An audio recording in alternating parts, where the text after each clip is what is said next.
Khartoum की धरती पर शांति लौट चुकी थी। नागलोक की गुफा का रहस्य उजागर होने के बाद भोला, अर्जुनवीर और मीठू अपने महल लौट आए, लेकिन किसी को नहीं पता था कि खतरों का सिलसिला अभी थमा नहीं है।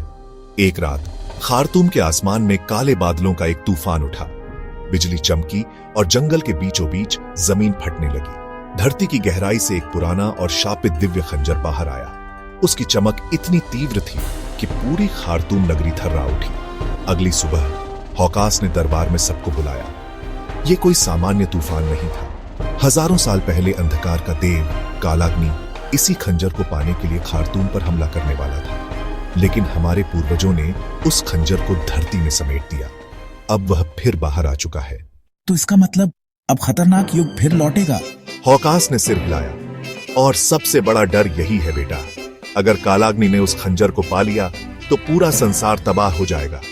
भोला, अर्जुनवीर और मीठू ने वचन लिया कि वो इस खंजर को सुरक्षित जगह पहुंचाएंगे जहां कोई तांत्रिक या दानव उसे छू भी न सके। रात होते ही जंगल में एक काली परछाई उठी। उसकी आंखें आग की तरह जल रही थी। वो कोई और नहीं बल्कि तांत्रिक कालाग्नि था। अरे भोले खार्तूम वासियों, अब मेरा समय आ चुका है। दिव्य खंजर अब मेरा होगा। भारी अंधड़ और बिजली के बीच वो खंजर की ओर बढ़ने लगा। खार्तूम के सैनिक उसका सामना करने पहुंचे, लेकिन उसकी शक्ति के आगे सब बेबस थे। भोला ने अर्जुनवीर और मीठू के साथ एक योजना बनाई। हमें खंजर को अग्नि गुफा में ले जाना होगा।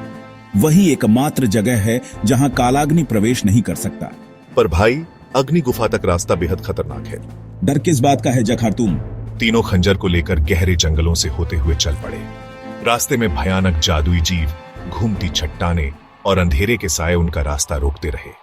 एक जगह पर अचानक पेड़ पौधे जीवित हो गए और भोला को पकड़ने लगे। आवम खड़गाए नमा। उसके मंत्र से ताबीज चमका और पेड़ जलकर राख हो गए। पीछे कालाग्नि अपनी काली ऊर्जा से पीछा करता रहा। उसने आसमान को काला कर दिया।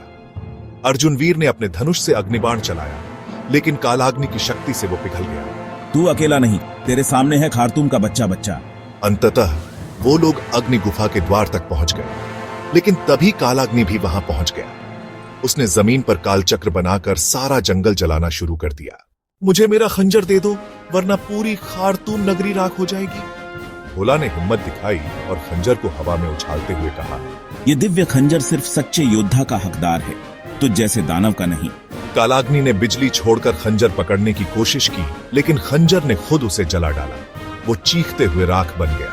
अग्नि गुफा में खंजर को तांत्रिक अग्निधारा में समर्पित कर दिया गया और खार्तूम पर फिर से शांति लौट आई।